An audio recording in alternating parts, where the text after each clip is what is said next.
What if rebuilding a nation required more than rebuilding its walls? After decades of exile, the Jewish people had returned to Jerusalem. The temple stood again. The city was beginning to recover. But there was a problem. The people needed spiritual restoration. That's when God raised up a man named Ezra, a priest, a teacher, a reformer, and one of the most influential leaders in Israel's history. This is the story of Ezra. 1.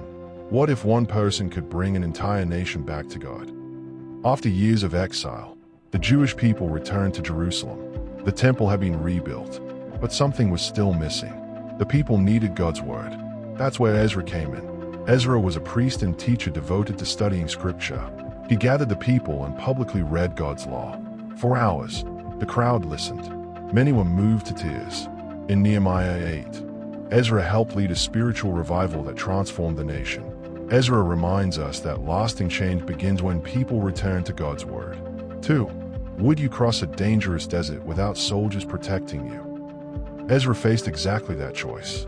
King Artaxerxes gave Ezra permission to return to Jerusalem. The journey would be long and dangerous. Bandits often attacked travelers. Yet Ezra had publicly declared that God would protect his people. So when the opportunity came to request military escorts, he refused. Instead, Ezra called for prayer and fasting. The people trusted God and began the journey. In Ezra 8, God protected them all the way to Jerusalem. Ezra reminds us that faith means trusting God even when the safer option seems available. 3. Have you ever received news so bad it left you speechless? That's exactly what happened to Ezra. After arriving in Jerusalem, he discovered that many people had ignored God's commands. The spiritual condition of the nation was far worse than he expected. Ezra was devastated. He tore his clothes, pulled at his hair, and fell to the ground in prayer. Instead of blaming others, Ezra confessed the nation's sins before God.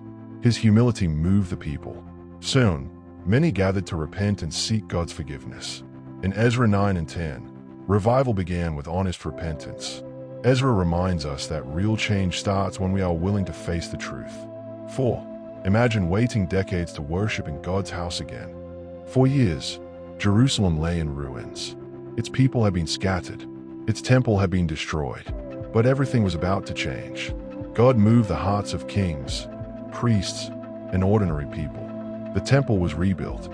Sacrifices resumed. Worship returned. And the people celebrated with overwhelming joy. Ezra played a key role in strengthening and restoring the nation spiritually. In Ezra, what seemed impossible became reality.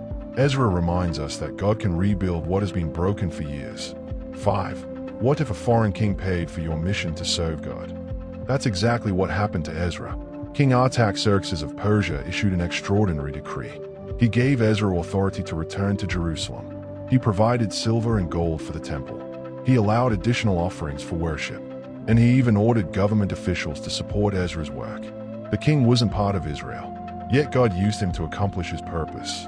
In Ezra 7, Ezra recognized that God's hand was guiding every detail. Ezra reminds us that God can use unexpected people to fulfill his plans. Ezra arrived in Jerusalem as a priest and teacher, but his influence went far beyond the temple. He helped restore worship, strengthened God's people, led national repentance, and sparked one of the greatest spiritual revivals in biblical history. His story reminds us that real transformation begins when people return to God's truth. Like, subscribe, and follow for more Bible stories and biblical history.